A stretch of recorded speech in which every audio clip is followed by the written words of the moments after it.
me suis attaquée tout de suite à ça. Et ça, c'était le lendemain de la visite. Après qu'on ait obtenu les clés, bien sûr.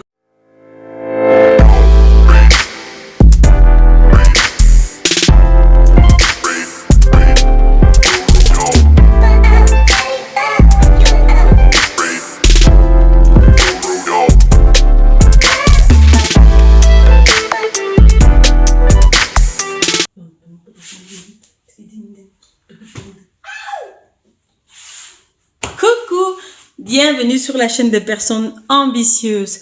Si tu n'es pas encore abonné à cette chaîne, mon gars, tu as raté ta vie. Ici, on parle de rénovation, de construction. Si jamais tu as besoin d'acheter une maison à rénover, cette chaîne est faite pour toi.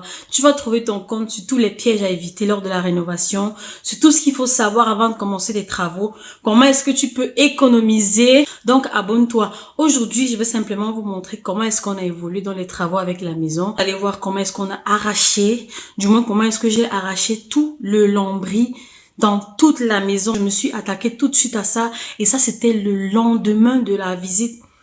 Après qu'on ait obtenu les clés, bien sûr. Donc, j'espère que la vidéo va te plaire. N'hésite pas à commenter, partager, m'encourager et me poser toutes les questions que tu aimerais savoir sur la rénovation, sur l'achat d'une maison. Je me ferai un plaisir de te répondre. Donc voilà, si tu regardes bien la vidéo précédente, tu vas voir comment dans la room tour, il y a du lambris partout, des murs au plafond. La maison est carrément rouge. Donc je me suis tout de suite attaquée à ça. J'ai mis mes gants et j'ai commencé à enlever le lambris parce que vous savez que quand vous voyez une maison qui est recouverte de lambris, le plus judicieux serait de l'enlever parce qu'on ne sait jamais ce qui est caché au niveau des murs. Le lambris généralement cache de l'humidité ou alors des murs abîmés. Donc nous, on a choisi d'enlever le lambris afin de repartir sur de bonnes bases. Parce que vous savez que il y en a qui aiment le lambris, mais nous particulièrement, on n'aimait pas. Donc moi, je n'ai pas attendu le lendemain même. Quand on a eu les clés le lendemain, je me suis jetée comme une folle sur ces lambris. Je me suis carrément acharnée sur ces lambris. J'ai tout arraché un par un et déposé.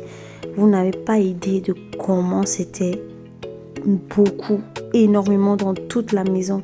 Mais bon, je vous laisse regarder.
Regardez vous-même tout le bois qui est sorti de cette maison.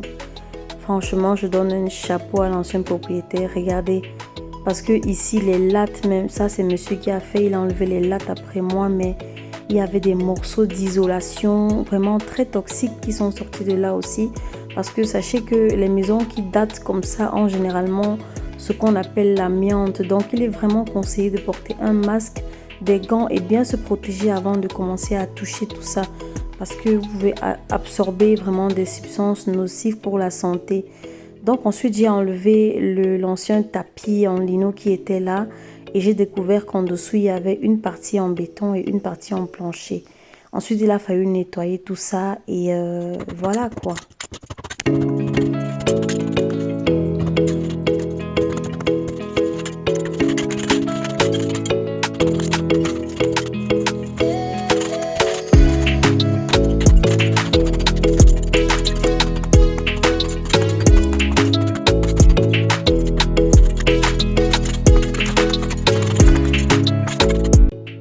Comme je vous disais précédemment, il est toujours mieux d'enlever le lambris parce que regardez l'état des murs à l'arrière. Tout est complètement à recommencer, à savoir le plafonnage. Donc le mur est humide. Et sachez que le lambris cache aussi parfois des insectes qui mangent le bois et tout ça. Donc moi je vous conseille, si vous avez une maison avec du lambris et que vous avez le courage de travailler, il vaut mieux tout arracher. Donc ici les murs étaient déjà à nu. Il fallait bien sûr encore tout évacuer. Il restait encore ceux du plafond bien sûr, mais on a fini par l'enlever. Et ce mur de carrelage, vous allez remarquer que par la suite, on l'a cassé et tout. Mais voilà en fait les murs à nu. Et vous voyez bien que la brique, imaginez un peu le lambris plus la brique, ça faisait trop sombre. Donc tout a été arraché et à cet endroit, on veut faire un pergola fermé plus tard. Et garder cette belle brique parce que moi j'ai trouvé qu'elle est belle et que ça pourrait faire une décoration particulière plus tard. Donc voilà tout le carnage, tout. Et on a remarqué aussi que la maison était isolée avec ce qu'on appelle de la frigolite. Donc c'est la frigolite qui était remplie là dans le plafond en termes d'isolation. Donc c'est en fait ce qu'ils utilisaient dans les années d'avant. Mais voilà. Une fois qu'on a enlevé le lambris, il y a tout qui est tombé. Donc, il faut vraiment repartir de zéro. Imaginez un peu. Et donc, comme je vous disais, tout ce qui est isolation, comme vous voyez là par terre, c'est vraiment très, très cancérigène parce que les vieilles maisons, les outils qu'on utilisait avant comportaient beaucoup d'amiante et c'est une substance très cancérigène. Donc, franchement, si vous allez vous attaquer à ce genre de travaux, mettez vraiment vos masques. Mettez vos gants, protégez-vous bien pour protéger vos poumons parce qu'il y a plein de poussière et tout. Donc voilà, tout était à nu. On a bien pu voir l'état des murs. Et franchement, le travail qui nous attend est juste phénoménal. Imaginez de devoir descendre tout ce bois. Quand je pense que maman souffre, ça c'est un bois qui aurait été utilisé au Cameroun pour chauffer, pour cuisiner, pour faire le couscous et tout. Voilà tout ça ici qui va aller à la poubelle. Mais il y a une dame qui était venue chercher ce bois parce qu'elle voulait en faire quelque chose. Moi je voulais simplement m'en débarrasser. Donc je l'ai mis à donner sur le bon coin et tout. Et elle est venue chercher une partie et le reste c'est parti au parc à conteneurs en fait. Donc une fois que les murs ont été mis à nu comme ça, on peut maintenant commencer à réfléchir au plafonnage. Mais avant, il faut faire les rainures et tout. Faire l'électricité, le chauffage avant de plafonner. Donc, ce n'était que le début du travail. Donc ici, on compte faire une séparation pour en faire 2 pièces. Une salle de bain à part et un WC séparé. Donc, c'est à ça que je réfléchissais à ce moment. Et là, c'est la buanderie. On a aussi tout dénudé. Et voilà. Je pense qu'il y avait quand même un grand potentiel. Mais il fallait un grand courage pour commencer tout ça. Tout ça. Donc, évacuation, nettoyage avant de passer à l'étape suivante.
Merci d'avoir regardé la vidéo. N'hésite pas à t'abonner, à partager, à laisser un commentaire, à poser toutes les questions que tu aimerais savoir sur l'achat d'une maison, les pièges à éviter, tout ce qui concerne les travaux et je te promets du contenu de qualité dans les prochains jours. Ça pourrait gravement t'inspirer si jamais tu envisages d'acheter une maison que tu veux rénover toi-même. À bientôt!